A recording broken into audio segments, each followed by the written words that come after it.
Fitness Pro Mentor community, welcome to another episode. I got a really exciting one today. As you know, we love helping trainers 2 to 3x their business, talking about marketing, but someone who's been also doing this a lot longer than me, and he's absolutely awesome. Mr. Greg Mack is here again to talk about the Muscle System Specialist Program. Mr. Mack, how you doing, man?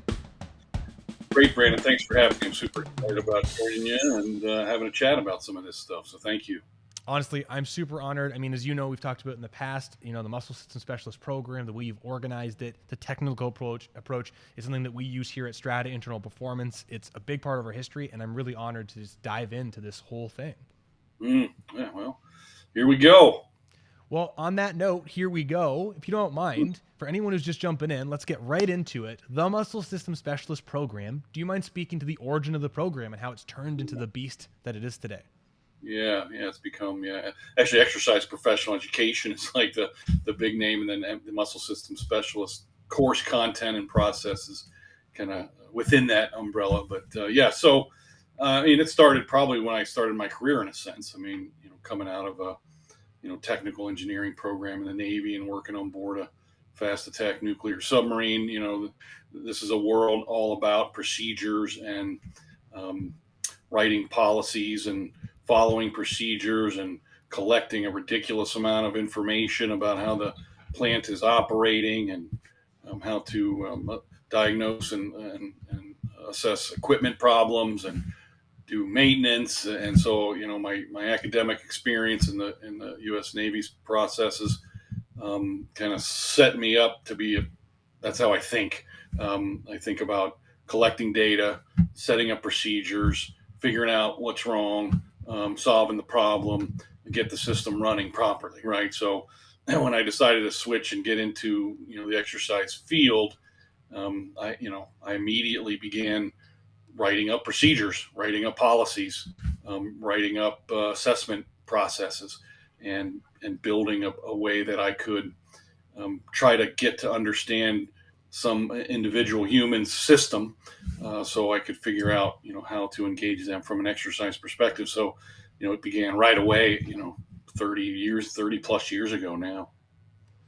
That's incredible. And I mean, that program, when I was introduced to you, was originally the client intake program. And it was very much like a lot of procedures and processes to when you first talk to somebody, to sales, to technical assessment, and then bringing them in.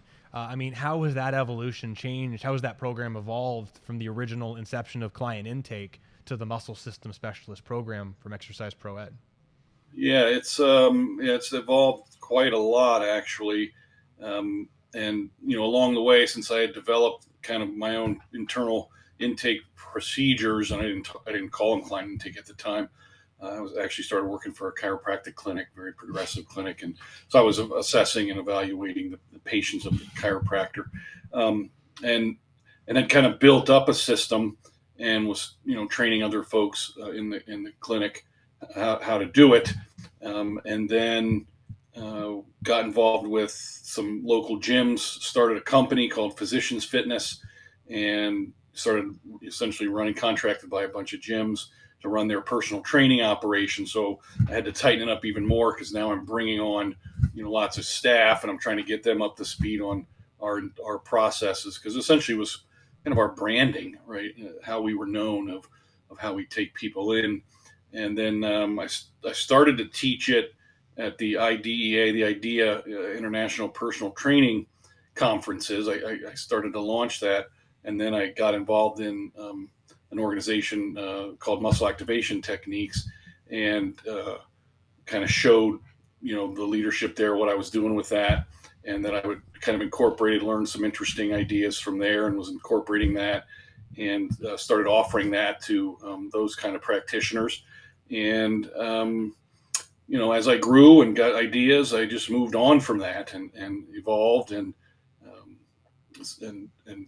added more into the assessment process and techniques, around this idea of, can we use, everyone says exercise is so powerful. Exercise is medicine. Exercise can help people's health, right?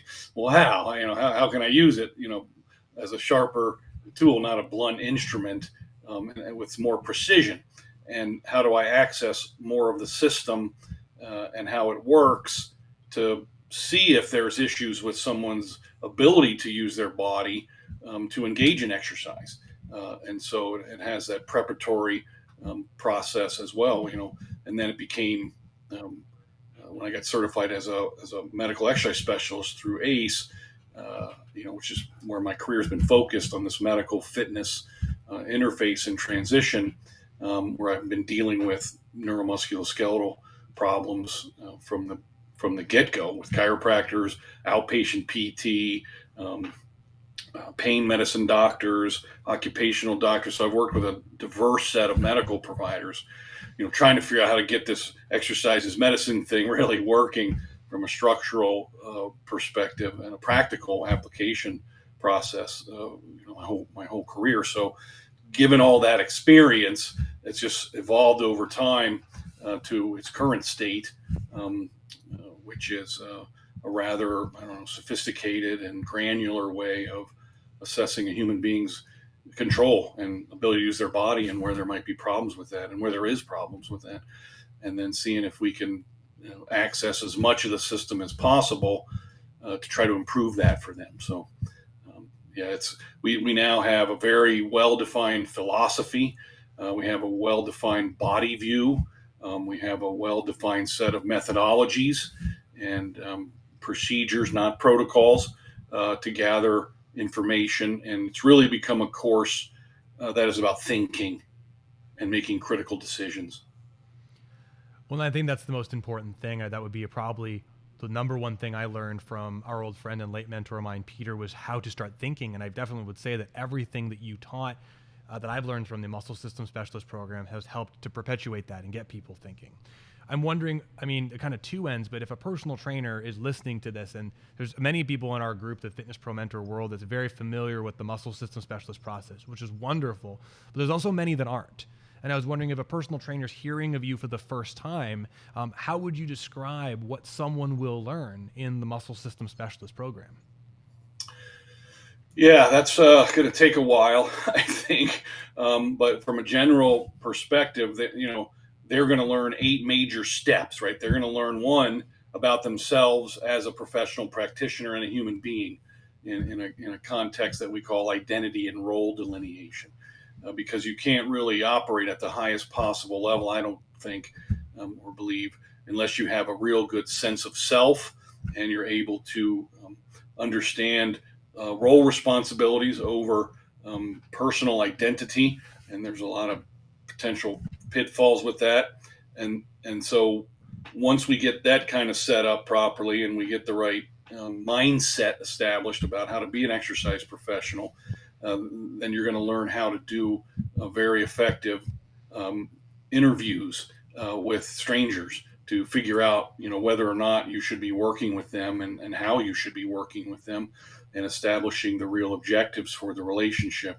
And then you'll learn a pretty ridiculous assessment process, two-phased process, and additional screenings that we've come up with for checking the eye motor system and the tongue motor system and its influence on the temporomandibular joint and the neck and the throat muscles, the laryngeals. And we just came up with a process, how to see if the auditory motor system is influencing the system in any way.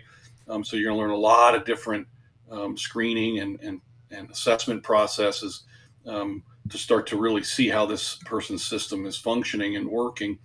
And then you'll learn an analysis process. We go through and share all of the background on systems of thinking, evidence-based practice versus biopsychosocial versus rational empiricism and critical thinking, and what science says about these things, and how to use them in a functional way to structure decisions, and then how to actually analyze the data you collect on an individual, write a rational, defensible plan on what you're going to do and where you're headed, and then how to take notes every day, field notes, because essentially I'm teaching you how to be a practitioner scientist, and your client's an N1 study, and how good are you at observing them and recording what's happening, and trying to suppress your biases as much as possible, as hard as that is.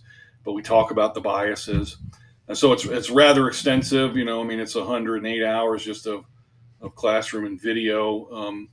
If someone really wants to take their game to that level, so that's what they're going to learn. So this is a weird question, but I think it's a great one, and I love it. I mean, each one of those steps you've done an incredible job of putting so much detail into it that a trainer can come in and from just the introduction to the topic, they can learn something, and people can keep going deeper and deeper and deeper. There's just so much. But I'm wondering, if I'm a personal trainer hearing of you, who would you say? I mean, as a business owner trying to get people into this world of learning your process and so they can help their clients, who's the perfect personal trainer to take the muscle specialist program? Yeah, I would say it's someone with experience already, probably at least 4 or 5 years of working with people full time, and getting to know what that's like to work with the human body, and recognizing how darn complicated it is. The Dunning-Kruger effect. When you first start something, you think you're an expert and you know everything, and then as you keep working with it, you realize, oh, wait a second. I really don't know very much. This is more complicated than I thought. And then you have doubts and you're not sure what to do. And then maybe you hang in there long enough to educate yourself and realize your weaknesses and what you don't know and start to shore that up. And, then you become, a little bit more confident, but humble in your confidence about dealing with the human body. So someone with, a few years of experience, someone with some biomechanics background. I mean, what we have is a very heavy biomechanics approach. And then someone who likes to solve problems. You have to be a person who likes thinking, who likes to intellect, who likes to collect information and solve puzzles. If you're not somebody who's like that, do not take this course. You will be miserable. And so we're looking for folks who have that bent. And there's nothing wrong with someone, and I don't want to decry anybody saying, look, I don't want to go that deep and that far. Fine. That's okay. But this is really for someone who wants to solve complicated problems with how the body moves and controls itself with exercise. We don't use, we're not physical therapists, although I have physical therapists who take the coursework and a variety of different practitioners. But we use exercise. We don't use ultrasound, e-stim, iontophoresis, traction. We don't use that stuff. I don't teach anybody to do that stuff. We use exercise medicinally, really. If you want to learn how to do that, you're going to love the course. That's all there is to it. It's going to blow your mind. I love it. And very quickly, our good friend, Mr. Lance White, is here. It says Facebook user, but Lance White saying Mack Attack and Mr. Green. Great to see you both. Lance, what's up, man? Thanks for watching. Hey, Lance. Greg, on that note, so you said something that I have another question based off of this topic, but you said something that kind of prompted a thought, and I'd love to ask your thought around this. I've never asked you this, and it's something I've always thought about.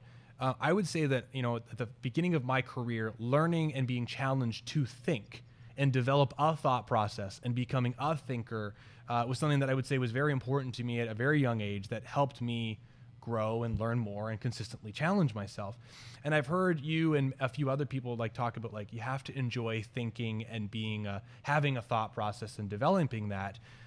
This is a very broad question, but I think it's kind of fun to ask. If someone wants to become better at thinking and having a thought process and challenging themselves and being a problem solver, and they really haven't been, where's a great place for someone to start? Well, where to begin to become a thinker, right? Because thinking is a creative act. And, we posit, I'm a definitionalist. So in the content, there's just hundreds of definitions of words. And so we understand the language we're talking about.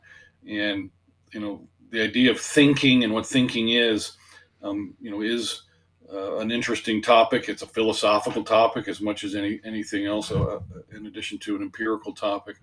But you have to be creative, right? And understand the relationship. So there's lots of textbooks on this, on cognitive behavior and using different models of thinking. I mean, the scientific methods are venues for thinking, right? Collecting information and looking at it and looking for associations and patterns and statistical information to draw conclusions or not. And so off the top of my head, in my library here to me, I'd have to go over there and get these book titles, but there are books about, cognitive processing. But chances are, if you're 5, 6 years into your career and you really love this and it's something you want to make a career of, but you're not really sure where to go next, and you've already been trying to solve problems, and been to courses that attempt to give you ways to solve problems, and there are others. I'm not the only course by any stretch of the imagination. Um, is you're already a thinker, most likely, and so the question is, can you look at ways of thinking, like the evidence-based practice model is a way of thinking. The biopsychosocial model is a way of thinking, or provides the clay for thinking. Um, Critical thinking. There's an entire industry called critical thinking.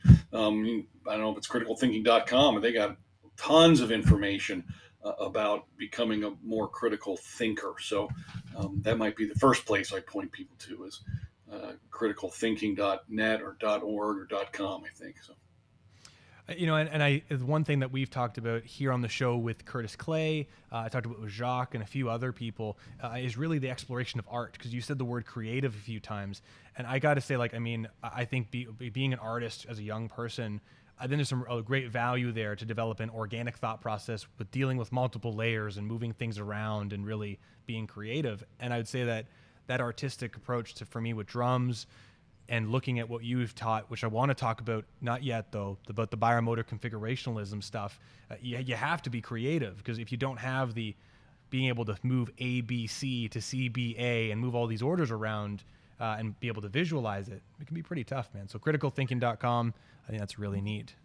Yeah. It takes a lot of energy to think. I get it. Sometimes it's a real hassle. I can see why, folks are attracted to protocols, why there is a lot of energy into trying to develop a simple if-then system. If you see this, then you do this, right?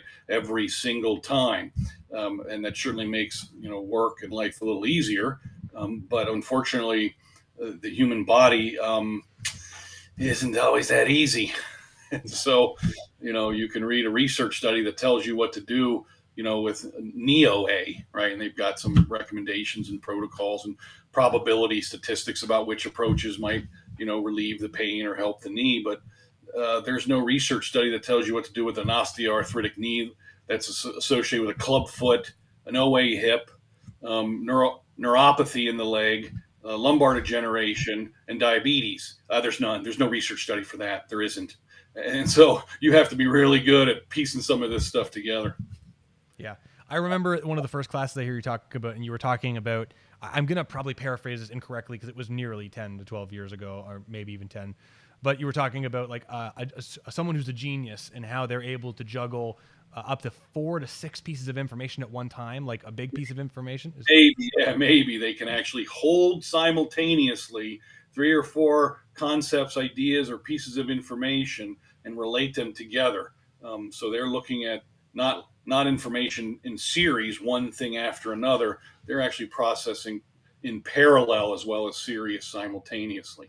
That's often a genetic gift, I think, as much as something you can develop, maybe. So I always thought it was so interesting when you said it, because to me, I always came back to when I was trying to perform a study group or some sort of educational thing myself, is trying to just get someone really good at juggling 2 things. Because yes, even just that is that's huge if you can switch this around in all these different ways. Tough. It's tough. In our practice model, where we use the paradigm of control, materials, and sensation. Those are just 3 areas that overlap. And so, as a practitioner, here you are listening to your subject, your client, use language to describe something they're feeling: pain, tightness, soreness, weirdness. I don't like it, right? Use all this language. And then maybe you have some information about the materials: tendon injuries, muscle tear, cartilage wear, right? You got some issue about the materials. And then you're thinking, okay, the control thing. What do they move this? How fast do they move this? How much torque can they produce here? Can you hold these 3 things in mind at the same time when trying to make a judgment or a decision about what you're going to do to design an exercise that probably has no name, that's probably only useful for them, right? That's tough. Not for children. It's not for kids to do. Now, we've come back, we kind of circled back around this a couple times, but with this muscle specialist process and everything you've done, you talked about like helping people with musculoskeletal problems and talking to people with pain problems quite a bit. And I know you've been interviewed many times, and I feel terrible asking this question because I'm sure you've been asked it every single time. But I was wondering if you could speak to the relationship of pain and performance from a biomotor control perspective, and where this process has been really helpful for you in the program. Yeah, this is very interesting. I mean, I think probably for a long time, people had a sense that exercise, in the most general sense of that, what some people refer to as general exercise. I'm not totally sure what that means exactly, but this idea of just moving your body and pushing and pulling stuff and getting fatigued and things like that. I mean, this clearly is not just a mechanical action, but it's a neurological action. I mean, the motor and sensory system are so tightly coupled together, it's really impossible to separate them. I look at the system as, again, part of our philosophical construct in Body View as just an information processing system, an incredibly dynamic and complicated information creating, processing, editing, revising system. And the modern research is getting clearer and clearer that you don't have a single pain receptor. You don't have a sensory receptor that when it's stimulated, that's pain. Your brain, your central nervous system is simply receiving a massive amount of sensory information all of the time and reducing and editing and filtering it, and then coming up with some kind of higher center conclusion about that and what that means for the system. And so pain is just a word to describe a sensation. And we have lots of words to describe sensations. Pain is a word we choose to use when we really want to elevate the status of the sensation to, I really, really, really don't like this, right? You have soreness. It's okay. It's kind of sore. Not a big deal. Would you say it's pain? Not really pain, sort of, kind of sore, right? So pain's been assigned a very special place in the category of sensations we don't like, right, as human beings. So the question is, if it's an information problem or an information issue, and pain isn't really always a problem. We see it that way. Pain is as much an opportunity as anything else. Because if you don't feel, you can't conclude pain at all in your body, you're probably going to die soon because you don't know when something's wrong, right? So it's an important thing, but the motor system and its relationship to the sensory system gives us an opportunity to change, institute, and create new information in the system. And so you might never get rid of someone's osteoarthritis. Exercise isn't going to do that. But if you improve the motor sensory system and its awareness of itself and its control over what it can do to control the joints, the brain might just say, hey, we don't have to conclude pain anymore. And I see that every single day. So, always? No, of course not. I stick a knife in your leg. You say your leg hurts. We know why your leg hurts. I take the knife out and, stitch it up, right? But there's all these weird neuromusculoskeletal pains, right, that don't seem to have any specific cause and effect relationship. That you're wondering, how did this happen? What happened over here, right? What we try to use exercise for is to change and improve the information set. Brilliant. Well, and so this brings up a really interesting conversation point, because one of the first introductions to the way you think about muscles in a really big sense was there was a program that you collaborated on with Kevin Dunn, McMillin, Jacques, when you guys were doing some educational content through the MSc, and you did the history of manual muscle testing. And it was really cool because there was so much information that you guys shared about how this had been used for 100 years prior in different settings, and how it really went from a medical thing and really changed the shape over the years. And Charlie McMillin did a great recap of that history on this podcast, History of Manual Muscle Testing, just reciting all the history. But going deeper into that, there was some really interesting stuff that you explained from your engineering background around when you use your hands to design exercise, you can do some really incredible things to help people feel better and have these sensations change, no doubt. And anyone who's listening to this will agree with that. But the mechanics of actually using your hands as a diagnostic system is extremely complicated, such that you guys ended up modifying and creating from the muscle specialist this new version. I don't want to say new version, but an interesting way of using your hands as a system tool and involving the subjective feedback of the client, called a qualitative manual assessment of motor control. And I was just kind of wondering if you could kind of speak to the mechanics of that evolution to the QMAMC. Yeah, this was a real important time and transition for me professionally, as I got the sense that there was something very useful about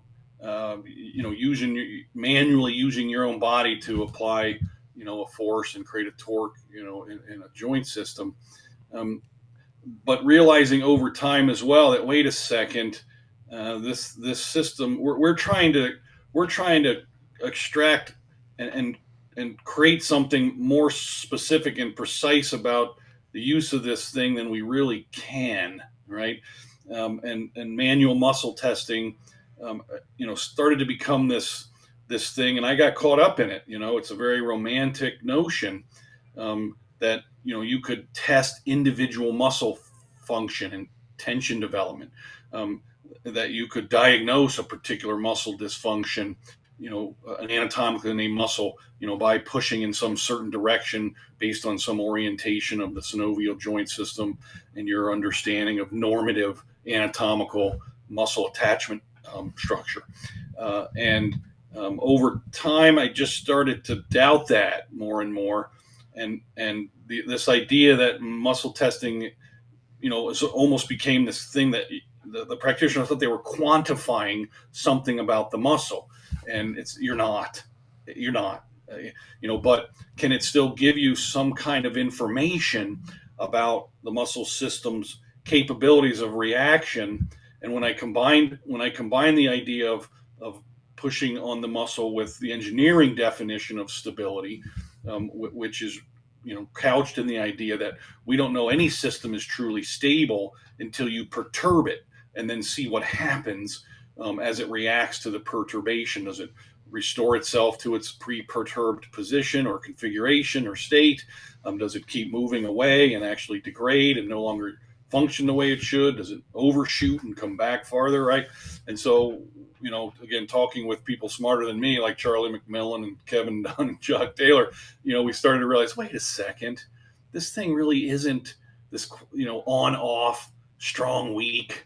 It's a number 2 or number 3, in terms of my interpretation of it. It was a qualitative process. It was a relational transaction between the practitioner and the subject. And, this idea that I could detect someone else's pectoralis major clavicular division and what it can do became more ridiculous to me, because I can't detect anything about their system. I can only detect my own system. I have a sensory system, and I can feel what happens in my body. I cannot feel what happens in their body.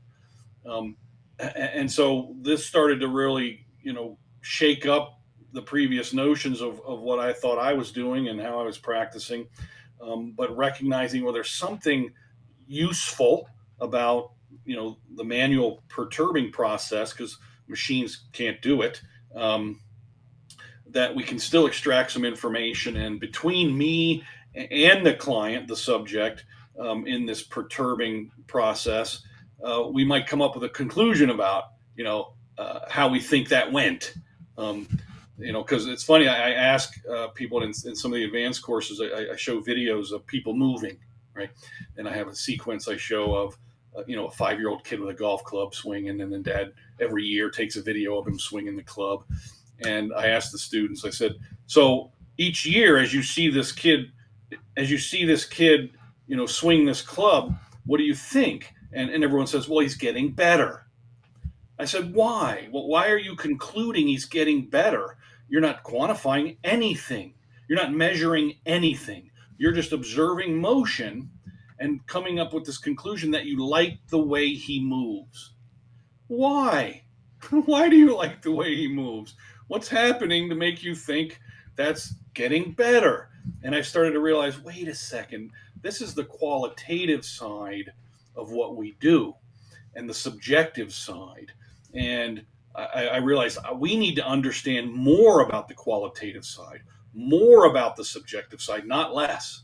Because ultimately, anything we do for a client is hanging on what? Their subjective sense of self. And so the success or efficacy of whatever you do in exercise, ultimately we ask the client, what? You feel better? Right? You like the way you move now? I mean, we don't have to measure anything, right? And if they like the way they move and they feel better and they don't have sensations they don't like, well, how are you going to argue with that? You can't argue with that. There's no argument against that. You get into a weird spot real fast, though. You said something important about that golf swing, and you ask, other students about it, and they're like, well, I like that. Well, we've got that like quantitative historical referencing of like, oh, that looks like it's a good movement. This is a symmetrical movement. But then you get to this weird spot, which you're alluding to, where if someone's moving great and you're like, hey, that looks fantastic, awesome. And they're like, but it hurts. I don't like it. You're like, well, now what? Yeah, you can't say, well, too bad. I like it. Suck it up, right? That makes zero sense. It's probably unethical to do that, right? And so the client, each of us is an epistemic authority on no one can tell me or know my sensations. You cannot know them. I cannot know yours in any real objective way. But I have to trust that your use of language and how you point to stuff is somehow indicative of something going on with you. And then the question is, how do I interpret that? So we teach a process of hermeneutical analysis, right? And understanding how to interpret information and then get more information and reinterpret previous information. So you can try to gain some semblance of understanding about how you might employ an exercise or change something biomechanical or approach the prescription of volume or intensity to see if there's anything about that could potentially influence that sensation. So hence our paradigm of sensation, control, how control is expressed both by the client and perceived by the practitioner, and materials. What do you know about materials? Because the body's materials are not the same. Tendons are not like skin. Skin is not like cartilage. Teeth are not like bone, right? There's different. Hair is not like your eyeball material, right? So there's all kinds of different materials. And so the question is, do you have an understanding of how the materials of the body are affected by what you do? Or if there's problems with those materials, do you understand what the potential implications are for control and sensation, right? So that's where I went and got grounded in that. And, I realized I need to ask more questions and find out what my client is experiencing here. I have to stop making assumptions about this and ignoring what they're saying. You have to, and everyone has to take an extensive fellowship with the communication and that process, because we definitely make assumptions for sure. And then sometimes we ask questions and they're like, yeah, well, it's a tight thing right here. And you asked a great question one time that I'll just never forget. And it's, okay, well, do you like how that feels? Right? Because it's hard to know, like, is this tension a bad thing? Because is it just my bicep actually contracting to the elbow flexor stimulus? Or is it because it's a problem? Do you like it or not? No. Okay, well, let's talk about that. And that's a whole other can of worms. Yeah. So, and that's the thing about the sensation of pain and the context for which someone is using that word or some sensation. I'm doing 3 sets of 20 of something with a 60-second rest interval. And, I'm trying to set the volume and the intensity up for a particular configuration or exercise configuration, so that third set, man, I'm barely finishing 15, 16, 17, and 18, right? Well, if someone were to ask me on that third set how those last reps feel, I would say they were painful. It was pain, right? So is that bad? Is that good? I was like, oh, that's not good. You had pain in your muscles, and I'm like, well, that's kind of what I was shooting for, really. I was kind of shooting for that. And so the pain is highly contextualized as an English word. Well, very quickly, Lisa Moberly is here, and so is Mr. Ahmed. Hey, Lisa. Hey, man. How you guys doing? Two great communicators, loving this so far. Thanks so much, Ahmed. Great to have you guys here. Please, anyone who's listening to this live, please comment, say hello, ask any questions for Greg. I'll ask him live. And if you watch this in the future, leave questions and we can flip them off to Greg so that way we make sure he gets to answer them for you.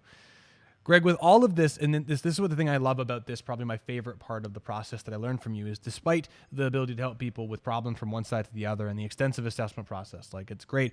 There's a component of when you're teaching the exercise process that you really helped teach the client, in my opinion, an automaticity with those areas. And you're trying to not just solve like a short-term problem where you're trying to get them to contract in a session and then things feel better, but it's okay, great. Now, how do we condition this area so we're actually entering into the resistance training process, even though this exercise we're doing over here is resistance training, but you educate them and it really flows into an exercise session to really create long-term changes. Yes. Yes. I mean, this is, again, the inherent power of exercise. Not only, I talked with one of the docs I work with. I've known him, for almost 30 years since he got out of his residency, and we work together.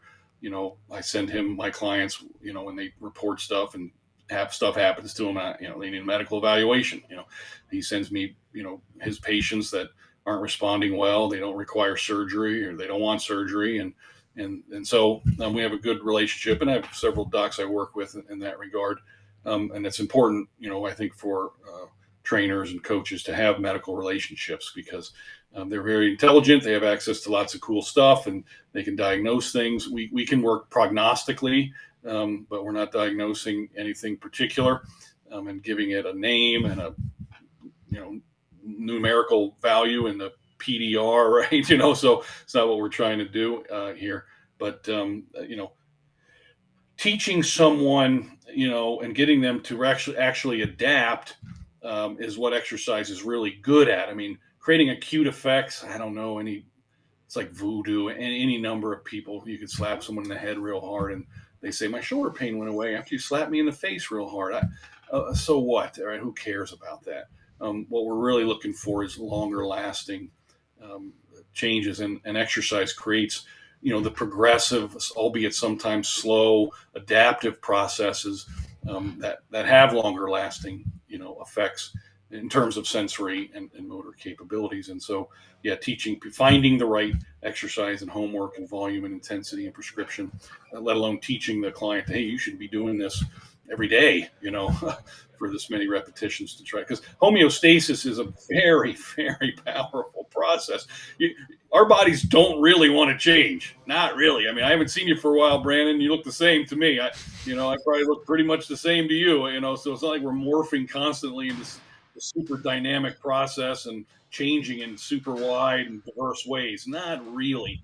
And again, not that the internal body isn't changing some, but at the macro level, we're really not changing that much. In fact, as we age, if we're changing at all, we're changing in a negative way, right? So the question is, can we create, leveraging the miracle of living biology? It's unbelievable that it can respond, it can adapt, and it can start to make some changes. Exercise is a very potent tool for that. Absolutely, Greg. Listen, I got three more big questions for you, and one more is about the muscle system specialist process, and then one's kind of just more about the education in general. I'm wondering if you were going to talk to a business owner, right? You have someone who is the facilitator of a bunch of trainers, and they're interested in taking your program.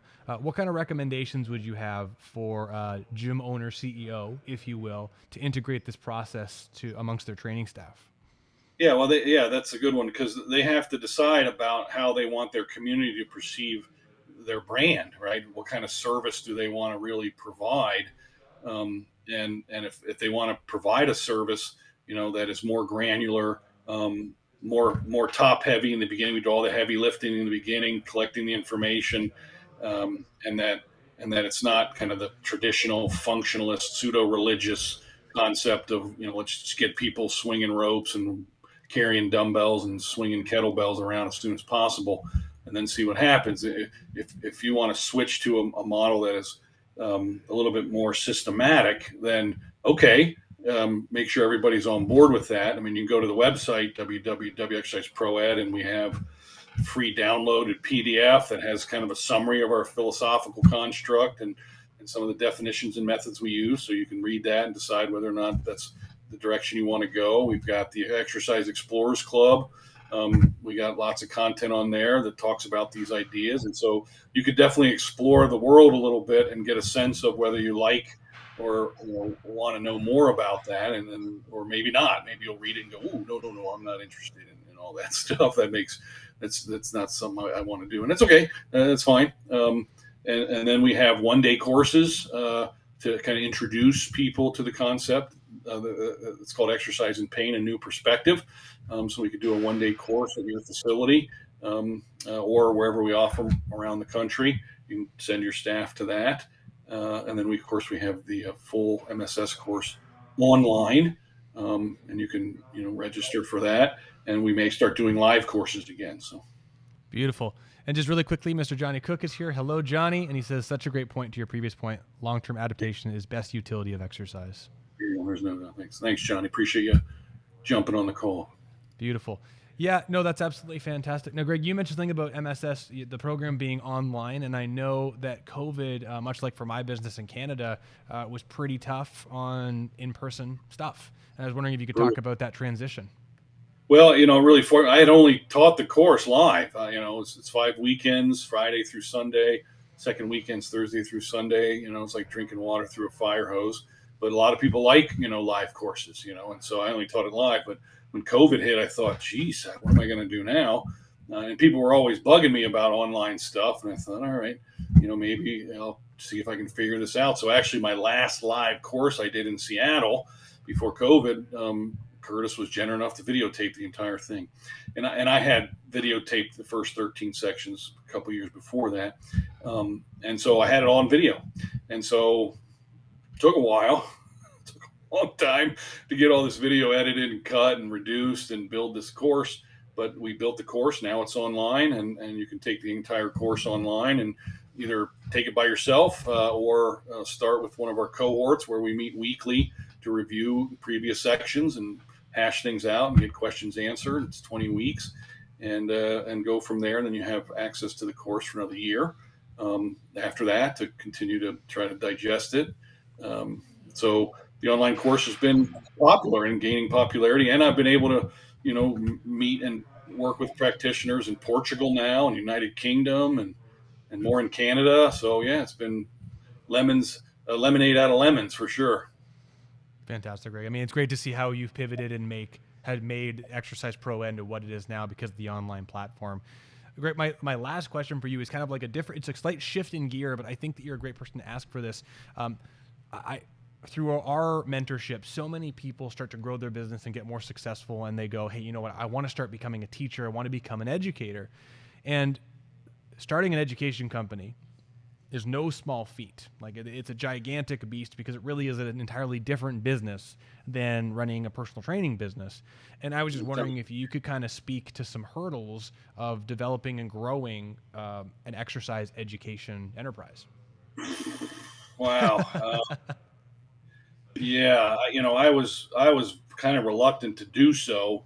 I'm always amazed and surprised when people even like anything that I share with them. And so that's always surprising and that they like it. I was kind of dragged into it, in a sense where people just ask me, hey, Greg, you want to be a teacher? Hey, Greg, you want to instruct? Hey, Greg, and so I'm like, okay, I'll try it. And I took Toastmasters early in my life. And so I got used to speaking in front of people. And so if you want to be an educator, you better be real comfortable talking in front of people. And so I would recommend something simple like Toastmasters or some public speaking course to help you overcome any fears or concerns or speaking idiosyncrasies that might be inhibiting your ability to communicate effectively to students.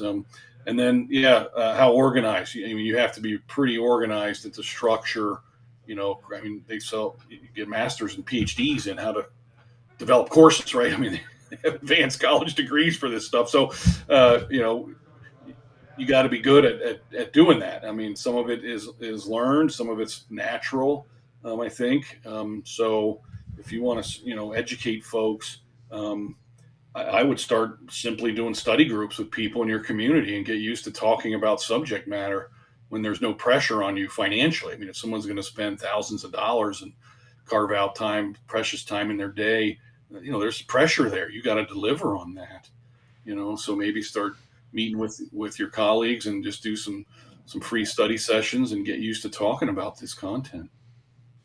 Greg, thank you so much for your time today. I know this has been 50 minutes and you're a busy guy juggling business and multiple businesses. So I just wanted to thank you so much for sharing all of your wisdom. And I hope that anybody that's listening to this, if you're considering any sort of continuing education, the Muscle System Specialist program is an incredible option.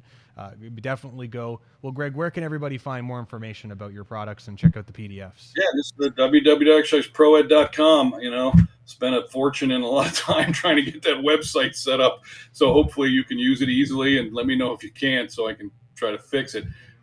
But there's just lots of stuff on there for you to look at. And, if you really want to see what some of the content is and how we talk about it, the Exercise Explorers Club is the easiest thing to do. You can sign up for the first free month, use the code CLUB100 and the coupon code, and you get the first free month free. Check it out. If you don't like it, cancel. No hassle. No big deal.